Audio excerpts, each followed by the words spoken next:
la Universidad Nacional Autónoma de México no está propiciando debates como este.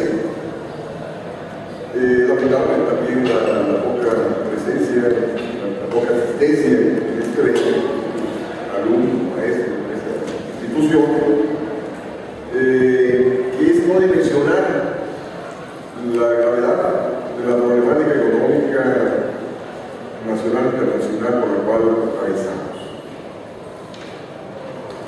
Llevamos una crisis que la crisis ya se está manifestando que la crisis vamos a optimizar, no tengo la menor duda. Llevamos una crisis más profunda que la que se presentó en el 2008-2009, no hay duda. Porque se sigue con la misma política económica a nivel mundial que generó la crisis de 2008-2009, la recesión de 2001-2003 y las crisis financieras y económicas anteriores. Y el momento en el cual se sigue con las políticas económicas, el modelo financiero, lógico, los resultados no pueden ser más que crisis tras crisis, mayor desempleo, deterioro de la población y los problemas económicos, políticos y sociales que se derivan de ello.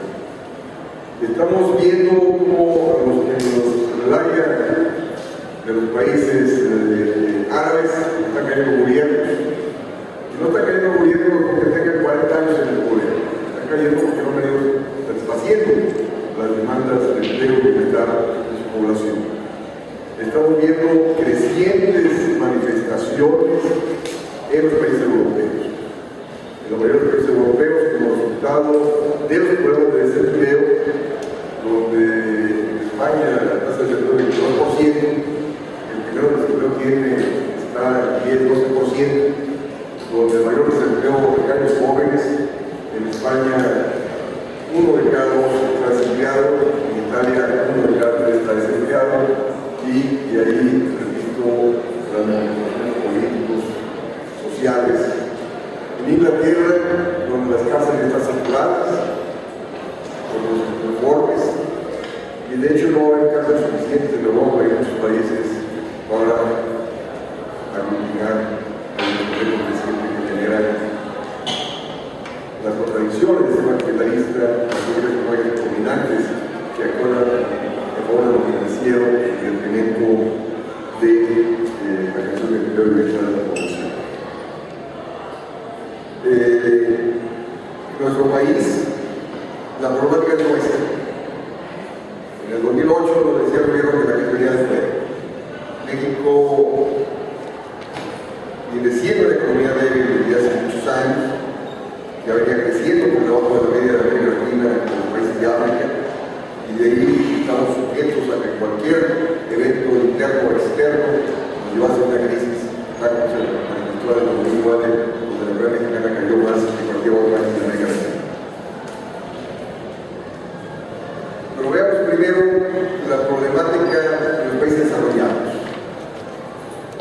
Los países europeos, donde más se está dando la modernidad de los mercados financieros internacionales, donde está más fuerte la contracción de su actividad económica, donde Alemania en el segundo trimestre de este año trae un crecimiento de 0.3%, 0.1% en el segundo trimestre de este año Alemania, Francia trae 0 crecimiento, y repito, alta tasa de desempleo, evidencia el fracaso de la Unión Monetaria Europea, donde los 17 países que componen la zona euro no tienen condiciones, la gran mayoría de ellos, de estar dentro de esta zona de moneda única, del euro, tomando en cuenta las grandes diferencias de productividad y competitividad que existen entre ellos. El único país superavitario es Alemania. Es decir, Alemania vende más allá de lo que compra y todos los demás son deficitarios, compran más allá de lo que venden. Y eso se ha traducido en alto nivel de endeudamiento y en incapacidad de pago de dicha deuda. De modo en el cual los países perdieron el manejo sobre la moneda, no pueden emitirla, solamente la emite el Banco Central Europeo, sacar el país solo perdió el manejo sobre la moneda, no puede emitirla, no puede devaluar para mejorar la competitividad del servicio de comercio exterior,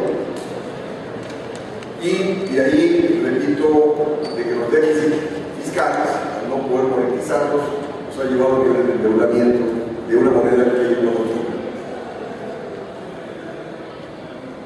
¿Quiénes son los acreedores? Los acreedores es sobre todo la banca alemana, la banca francesa. Pues resulta que también ya Francia está en problemas de insolvencia fuertes. No solamente ha entrado el Banco Central Europeo al rescate de los países ya sabidos de Grecia, Portugal, España, sino también hace un mes entraron al rescate de Italia, también su capacidad de rescatar a la economía de Europa. Pero la segunda economía, que es Francia, tiene un problema, y de ahí está instrumentando políticas de ajuste fiscal, disminución de gastos, aumento de impuestos, para dar un déficit fiscal. Estamos viendo las contradicciones del sistema. Es decir, Alemania, país victorioso, se entendió que es un país superavitario, vende va a hacer lo que compra, su banca acreedora, que le presta al resto de los países deficitarios, pero resulta que un país no puede ser exitoso si nosotros entramos en crisis. ¿Por qué? Porque al entrar en crisis hay problemas de insolvencia, puede cantar de vencida y afecta a la banca acreedora. Ahí está el principal banco de Alemania, tuvo que ser nacionalizado por el gobierno para resarcir pérdidas. Y fíjense lo que se está planteando hoy en día en el propio Alemania, el propio gobierno alemán, donde ya varios ministros están diciendo a la canciller Merkel que no preste a los mejores a no ser que ellos coloquen oro de sus reservas internacionales como garantía, a no ser que coloquen empresas de esos países como garantía para el pago de la deuda. Es decir, estamos viendo que los acreedores, la banca internacional, no se van a dejar perder, sino que se van a cobrar a toda costa. Pues vemos ahí una actitud de rapiña por parte de, en este caso, el país imperialista Alemania, frente al resto de Europa, que si los deudores no pueden pagar, van sobre sus activos. De hecho, estamos viendo como países como Grecia, Portugal, etcétera, están vendiendo activos para poder pagar pasivos. Son las políticas que han habido en América Latina desde los 80s, donde vendemos empresas públicas, vendemos activos para poder pagar pasivos. Es decir, yo vengo diciendo desde hace rato que Europa se latinoamericanizó, cuando cuenta que aquí las políticas económicas que el Fondo Monetario Internacional ha venido instrumentando a esos países que llevan aquí a disminuir la participación del Estado en la actividad económica, a ascender a la privatización, reformas laborales.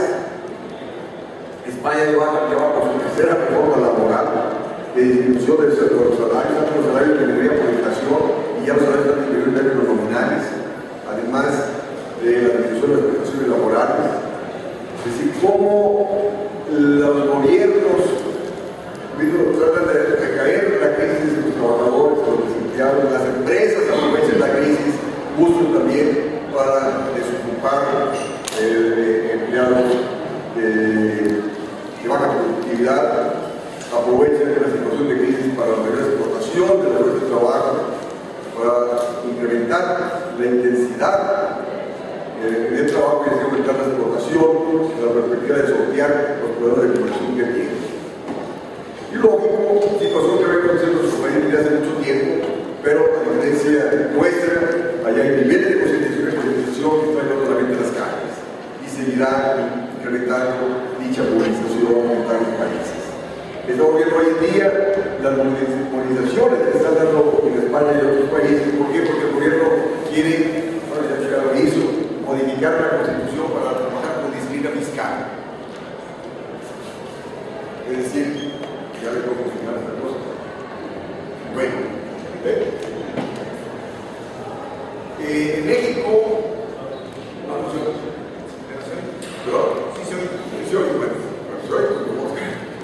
en México, en el 2006, se aprobó la Ley Federal de Responsabilidades Hacendarias, donde se tiene que trabajar con disciplina fiscal. Actualmente, Alemania, Francia, están obligando al resto de países de la zona euro a que modifiquen su constitución para trabajar con disciplina fiscal. ¿Qué implica eso? La Unión Monetaria Europea les quitó el control de la moneda a los gobiernos. Y ahora, al meter la Constitución de Disciplina Fiscal, les quita el manejo soberano de la política fiscal. Es decir, hay la pérdida soberana de los gobiernos para tener política económica para satisfacer las demandas de su población. No hay viabilidad de crear condiciones de empleo. De hecho, no pasa por la mente de los congresos de los que gobiernan en esos países, mucho menos el nuestro, de políticas de pleno empleo, de políticas de bienestar de la sociedad, de la población. Sino, ¿qué implica el quitarle el manejo soberano a los gobiernos de la política monetaria y fiscal? Pues implica disminuir su tamaño en la actividad económica. Ahí están los gobiernos vendiendo empresas para poder pagar la deuda existente. Están disminuyendo, están aumentando el desempleo para abrir su gasto y así sanear sus finanzas para el pago de la deuda. Están disminuyendo los salarios de los funcionarios públicos para sanear sus finanzas para el pago de su deuda pública. Entonces, ¿ven cuál es la contraparte? Al disminuir la participación del Estado en la actividad económica, la contraparte es aumenta la participación de la cúpula empresarial en las economías. Lo hemos estado viendo en México y América Latina en los últimos años y ahora situación presente en Europa. Un Estado de menor tamaño, donde no tiene manejo sobre la política económica, deja de satisfacer las demandas de la sociedad. Hay que considerar que los gobiernos, los estados surgieron para satisfacer las demandas de la población. Y como hemos venido viendo en los últimos años, los gobiernos dejaron de responder a las demandas de la población y pasan a responder a las demandas del sector hegemónico, que es el sector financiero. Como el sector financiero en las últimas décadas determina la política económica de los gobiernos a su favor, donde le quita a los gobiernos el manejo de la política monetaria y política fiscal y solamente se acepta gasto deficitario como aconteció en el 2008-2009 a favor de lo financiero. Los rescates que se dieron en la crisis pasada en los bancos centrales de los gobiernos fue a favor de la banca, a favor del sector financiero. Esa emisión de billetes fue a favor de lo financiero para evitar que las bolsas siguieran cayendo. Fue la perspectiva de resarcir las pérdidas del sistema bancario para que supuestamente incrementara el crédito. El crédito que no está aumentando por lo productivo, sino esa mayor liquidez está pululando los mercados financieros. Vemos la especulación con el oro, vemos la especulación con los precios de los alimentos, la especulación con las materias primas, donde no hay gobierno alguno que regule esas prácticas especulativas que de nuevo nos llevarán a otra crisis de corrupción. La evidencia ha constatado una y otra vez que no se puede disparar lo financiero con relación a lo productivo. Lo productivo sigue siendo relegado y es lo productivo lo que crea riqueza. Esta situación está sobreendeudando a los gobiernos, está sobreendeudando a las empresas, está sobreendeudando a las familias y el ingreso de esto no crece y de ahí los problemas de cartera vencida. Y ahí está latente en ciernes otra crisis bancaria a nivel internacional. Estas políticas de ajuste de disciplina fiscal están llevando aquí a contraer la actividad económica, a contraer el ingreso de los propios individuos y por lo tanto a reducir el problema de cartera vencida y por lo tanto de crisis bancaria. Los gobiernos tratan a través de las políticas de contracción del gasto y aumento de impuestos lograr la eficiencia fiscal para poder pagar lo que deben. Pero estas políticas de contracción del gasto, aumento de impuestos, lo que viene es contraer demanda, contraer la actividad económica y al contraer el ingreso de esos individuos, el gobierno termina recaudando menos. Por lo tanto, no logra generar ingresos para poder pagar su deuda. Entonces, la crisis en Europa se recrudece, como a su vez la crisis en Estados Unidos. Estados Unidos también están con las políticas de regreso a la disciplina fiscal, de disminución del gasto público. Esto está llevando ya a la contracción de la actividad económica. O sea, nos llevan a una situación donde sea el sector privado el que regule y reestructure la actividad económica. En esa situación estuvimos XIX, en esa situación estuvimos a inicios del siglo XX y nos llevó a la Gran Depresión. El contexto de la crisis de 1929-1933. Y la bronca es, repito, que en esa situación hemos estado en los últimos años, llegó la crisis de 2008-2009, pero, y fue con pérdidas mayores que la Gran Depresión, pero entraron más concentrados en los gobiernos a resarcir las pérdidas del sector financiero.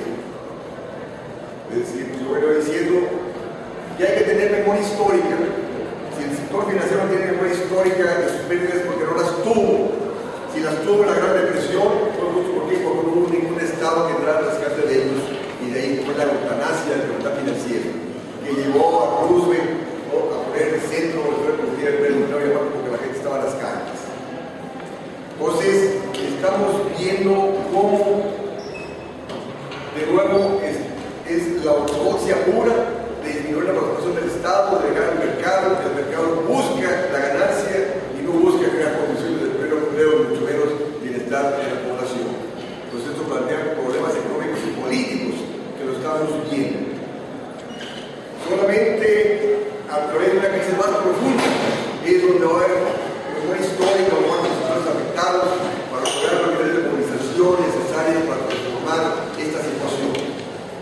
En nuestro caso, México, estamos viendo que en nuestro país no existen los niveles de movilización y concientización. Los niveles de sindicalización son bajos, digamos, la situación que existe de la Suecia a nivel mundial, y por lo tanto hay los sectores excluidos, hay ciertos sectores que están delinquiendo, pero no todo el sector excluido va a delinquir. Que más temprano que tarde se va a manifestar, no tengo la menor duda, conforme los problemas se vayan endureciendo. Toda la gente en este país está pensando en julio del 2012. En julio del 2012, lo estoy diciendo ya hace rato, está muy lejos. Los problemas ya los tenemos.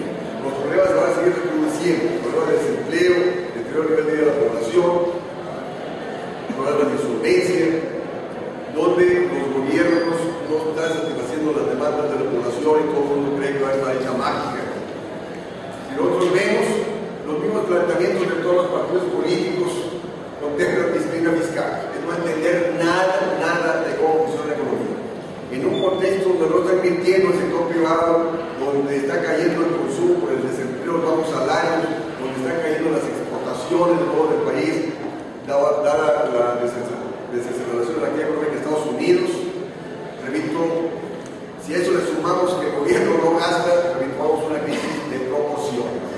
Por más que nos dicen que tenemos una situación de fortaleza, de grandes reservas internacionales, disciplina fiscal, gracias. Esta situación no refleja fortaleza alguna. Las reservas internacionales que el país tiene no es resultado de superar el comercio exterior, es resultado de endeudamiento, es resultado de la entrada de capitales que se ubica en la bolsa, que se ubica en deuda pública, es resultado del lavado de dinero. El momento en el cual el capital sale y ya está saliendo, ¿no? Y luego más cuando se arrecie la crisis financiera internacional, las reservas internacionales se van a ir. Esa historia la vimos en el 76, la vimos en el 81-82, la vimos en el 94, la vimos en el 2008. La fortaleza de una economía la da su capacidad productiva, su capacidad para producir bienes y servicios. La fortaleza de una economía la da su capacidad de crear empleos bien remunerados. La fortaleza de una economía la da su manejo soberano de tener política económica contracíclica para crear condiciones de empleo y bienestar de la población, y nada de eso existe en la economía mexicana. Que vamos a una crisis más profunda que en el 2008-2009, no tengo la menor duda, porque es una economía débil que sustenta en torno a variables externas: precio del petróleo, exportaciones, inversión extranjera, deuda externa, el lavado de dinero. Y todos los elementos respecto al lavado de dinero, están actuando en forma negativa. Y el gobierno dice que ataca, pero no ataca, ¿no? El crimen organizado porque es funcional, ¿no? Por la entrada de capitales que eso significa. Entonces, repito, es importante ese tipo de debates, es importante generar un nivel de concientización y politización, porque sin movilización no hay cambio alguno, ni aquí, ni en Europa, ni en ninguna parte del mundo. La historia nos ha demostrado una y otra vez que solamente la manifestación, la gente en la calle puede realizar las transformaciones que se requieren para generar las condiciones de empleo y bienestar de la sociedad. Muchas gracias. Nos paramos así, nos mantenemos un poco más despiertos, ¿no? A esta hora empieza a tocar a bajar, ¿es cierto? Ya la emergencia empezada. Bueno, ya no expuso mucho el contenido de la crisis actual, expuso también cómo no hay perspectiva realmente de mejoramiento de la situación económica y social ni para el país ni para muchos otros, porque las políticas económicas que se están haciendo son completamente equivocadas.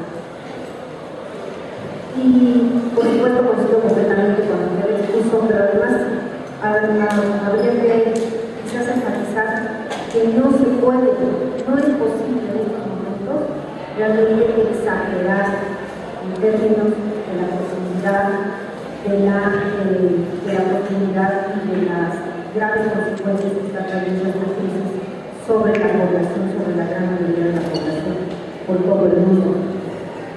Casi no es posible exagerarlo, porque los gobiernos no están tomando ni siquiera las responsabilidades que les corresponden como gobiernos. Se recuerda una fotografía, por ejemplo, de Merkel con Sarkozy la semana pasada, que tuvieron una reunión de emergencia porque sí que la situación europea está muy mal. Y bueno, felices terminaron su reunión, prácticamente no hicieron ningún anuncio de política para enfrentar la problemática de la crisis. Y bueno, a ellos lo que les corresponde es solamente mantener la disciplina fiscal, el superávit fiscal, y el mercado tendrá que dárselas para resolver la crisis. Eso no está sucediendo. No está sucediendo así. Los gobiernos en realidad sí están interviniendo, pero para salvar a los bancos y los grandes inversionistas de los mercados financieros. En 2008-2009 hubo grandes pérdidas de parte de estos grandes inversionistas internacionales, pero en 2010 ya las habían recuperado, totalmente las habían recuperado. Todas las ganancias, toda la acumulación de activos que tenían antes de la crisis hasta el 2008, ya para el 2010 ya lo habían recuperado nuevamente. Estamos hablando, pues, en realidad, de billones de dólares de estos grandes fondos, donde se concentran no solamente esa especulación financiera, sino las grandes fortunas de unas cuantas muy poderosas familias en todo el mundo. Pero bueno, no vamos a hablar aquí ya del diagnóstico de la crisis, creo que Arturo lo hizo muy bien. A mí me corresponde un poco hablar ya qué alternativas podemos ver para México y para los trabajadores, ¿no?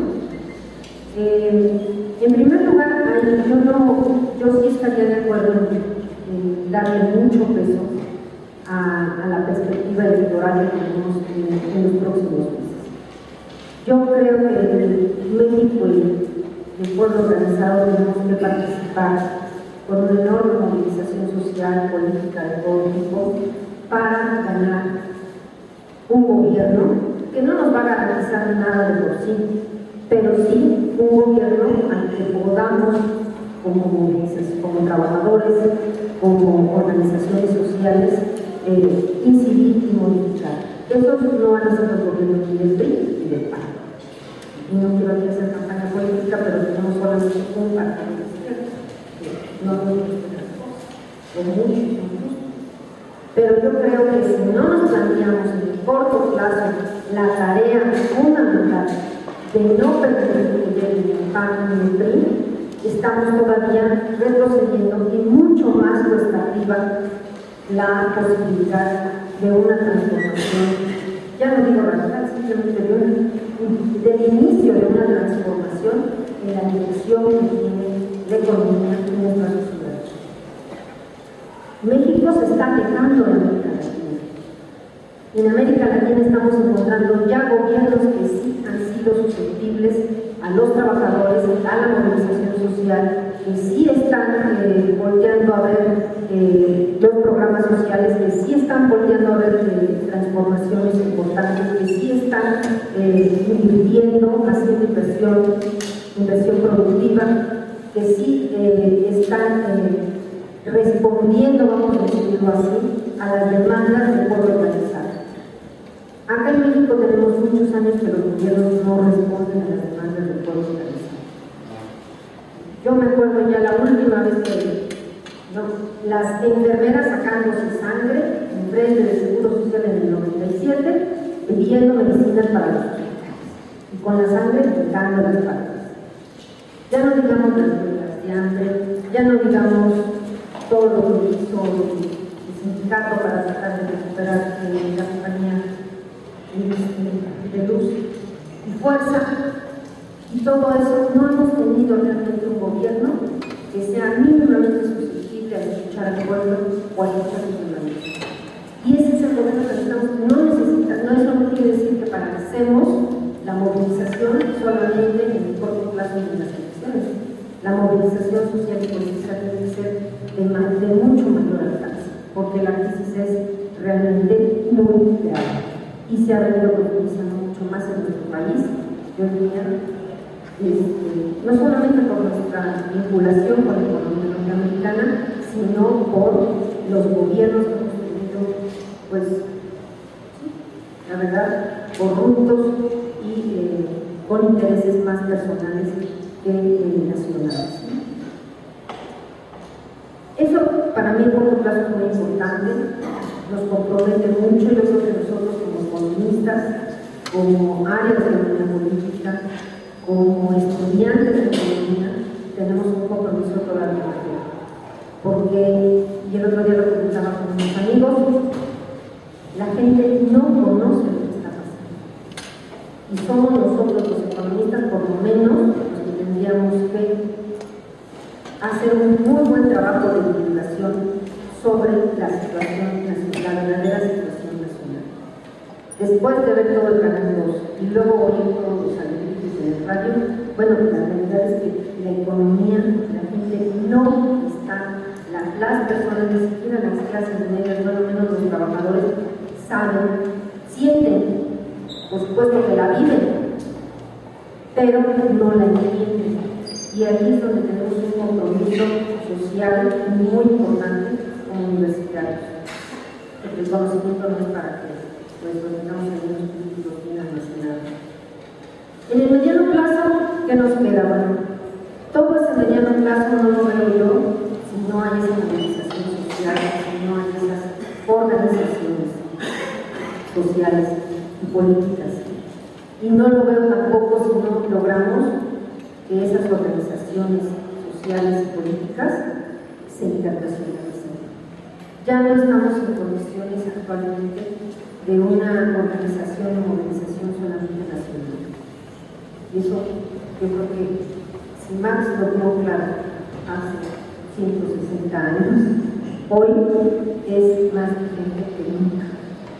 No hay condiciones para avanzar en una reconstrucción, ni siquiera una transformación social profunda, simplemente en una reconstrucción mínimamente que permita, vamos a decir, recuperar alguna parte del nivel de vida de la población de los trabajadores. No la hay si no avanzamos en la internacionalización de los movimientos sociales y políticos y de las organizaciones. Y eso, hoy, cuando Marx se lo planteó, pues, a ver, tienen barco de vapor. Ahorita tenemos en Facebook los demás, no me acuerdo cómo se llaman, etcétera, etcétera. Ahorita, además, casi gratis, o no quiero decir gratis, pero los tenemos muy a la mano y a muy bajo costo. Y esa es la cadena realmente que podemos utilizar, porque los medios de comunicación, la prensa, no sé si la prensa no quiere usar, pero es muy difícil que la prensa nos haga caso aquí en la UNAM y mucho menos a los economistas. Entonces, avanzando en el mediano plazo, lo vuelvo a decir, solamente puede sustentarse en la movilización social y política, y esa movilización tiene que lograr la internacionalización de las organizaciones y de las demandas. Y el medio tenemos que avanzar en la reconstrucción nacional. Esa reconstrucción pues tiene que pasar en primer lugar, si es cierto, por políticas muy claras de pacificación. Y esas políticas de pacificación no pueden ir solas, ni tampoco pueden ir con el rifle, con el fusil por delante. Eso no es pacificación, ¿verdad? Eso es brutalización mayor de toda la lucha social y política de este país. Tenemos que hacer una reconstrucción con la fuerza de las ideas, con la fuerza de los argumentos, y esa reconstrucción desde mi punto de vista pasa por realmente ir creando un sistema, una red, digamos, vamos a decirlo así, un sistema, una red de democracia económica y social que conjugue pues una reconstrucción de todo el sistema de salud. Tenemos que avanzar muy aceleradamente a un verdadero sistema de salud universal. Tenemos los recursos humanos, tenemos las calificaciones, tenemos las capacidades. Yo creo que es inútil, por lo menos para los economistas, que nos vengan a decir con números que no es posible. Tenemos los recursos humanos y por supuesto los financieros para poder hacer esa reconstrucción. Tenemos que reconstruir el sistema educativo nacional. Las condiciones en que se encuentra ahora, sobre todo la educación pública básica, requieren mucho trabajo y mucho esfuerzo, porque destruir el sistema educativo nacional a lo mejor se hizo en unos cuantos años, reconstruir un pueblo más o más. Tenemos, por supuesto, que reconstruir también pues, la seguridad social, ¿no? Hemos hablado tanto de cómo entró en los mercados financieros y destrozaron todo el sistema de seguridad social, de por sí bastante débil y raquítico que tenemos. Toda esa reconstrucción no puede darse sin dos elementos fundamentales que creo que Arturo Huerta ya los adelantó, pero hay que enfatizarlos para el caso de la economía mexicana, que son reconstruir los dos grandes canales de financiamiento nacional que perdimos, están cerrados, ¿sí? Increíblemente cerrados, por eso la inversión productiva está donde está, que son el crédito bancario, que cuando después de la crisis financiera del 94 se extranjerizó toda la banca y hoy simplemente funcionan como filiales, extrayendo enormes ganancias de nuestro país, pero sin prestar ni un centavo. Como yo les decía a mis alumnos, lo único que hicimos fue como traer un plomero graduado en Harvard, ¿no? Que trae muy buenas credenciales, solo que jamás es capaz de destapar un solo cambio. Entonces, estos no han sabido hacer más en México, ni les interesa hacer más en México. Lo único que les interesa es tener muchas ganancias. Y las ganancias que han estado teniendo acá han sido el soporte de rentabilidad que les está permitiendo enfrentar la crisis bancaria que sí tienen y que necesitan capitalizarse los bancos, tanto los mexicanos como los bancos españoles. Entonces, necesitamos nuestro propio sistema nacional de crédito, porque estos llegaron para hacer sus ganancias para su casa, pero no para hacerse responsables de ampliar el crédito para los nacionales y para la inversión nacional. Entonces hay que reconstruir el sistema financiero nacional y por supuesto esto también pasa por la otra segunda gran fuente fundamental de creación de financiamiento para la economía, que es el gasto público. No podemos seguir dejando en manos de una élite democrática al servicio del Fondo Monetario Internacional las decisiones de cuánto gastar en la economía, de cuánto debe gastar el gobierno y de en qué lo debe gastar. Hemos destrozado además todo nuestro sistema de gestión del propio gasto público, teniendo todas estas fórmulas de administración privada de recursos públicos. metiendo toda esta ¿cómo se dice? Federalización del gasto público, que lo único que está haciendo es destrozar las finanzas de los estados, corromper más aún todos los canales de financiamiento, los canales de ejercicio del gasto público, y dejando a los estados en la total indefensión e insolvencia frente a los bancos privados, que están haciendo el negocio de su vida, como lo han hecho en otras partes del mundo. Lo hicieron en Estados Unidos, lo hicieron en Argentina, lo están haciendo en todos lados. Es un esquema tan repetido que hasta nos aburre. Ya voy a acabar. Con eso quiero acabar. Las filiales extranjeras han estado teniendo mucho en este país. No es que quiere decir que traigan necesariamente mucha inversión, porque muchas veces lo que traen son pues sus empresas, pero las tienen bien endeudadas con sus matrices en el extranjero. Pero en cambio sí han sacado muchísimas ganancias de toda esa inversión. Y casi todos los años de la economía mexicana, sobre todo en los últimos, podemos ver que sale de ganancias mucho más que lo que entra de inversión. ¿Eso qué quiere decir? Que la economía mexicana, y los mexicanos, y los trabajadores mexicanos, tenemos un enorme potencial, no solo potencial, tenemos una enorme capacidad productiva y de generación de rentabilidad.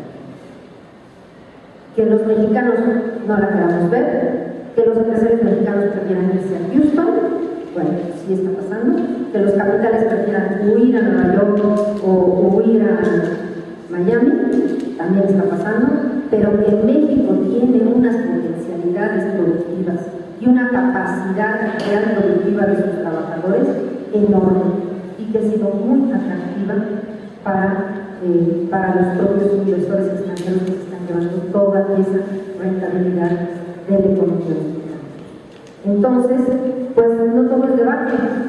Quiero decirles que tenemos una gran potencialidad como sociedad, como pueblo. Somos casi 120 millones de mexicanos, 110, 120 millones de mexicanos, de los cuales muchos ya estamos en edad productiva, y podemos reconstruir este país y enfrentar todos estos desafíos. Pero no lo vamos a poder hacer si no tenemos la capacidad de gobernar, de tomar el poder político y de gobernar realmente con una perspectiva, o por lo menos que se pone un gobierno que sea capaz de escuchar a los trabajadores, que sea receptivo de las demandas y de las luchas de los trabajadores y de los líderes de la sociedad.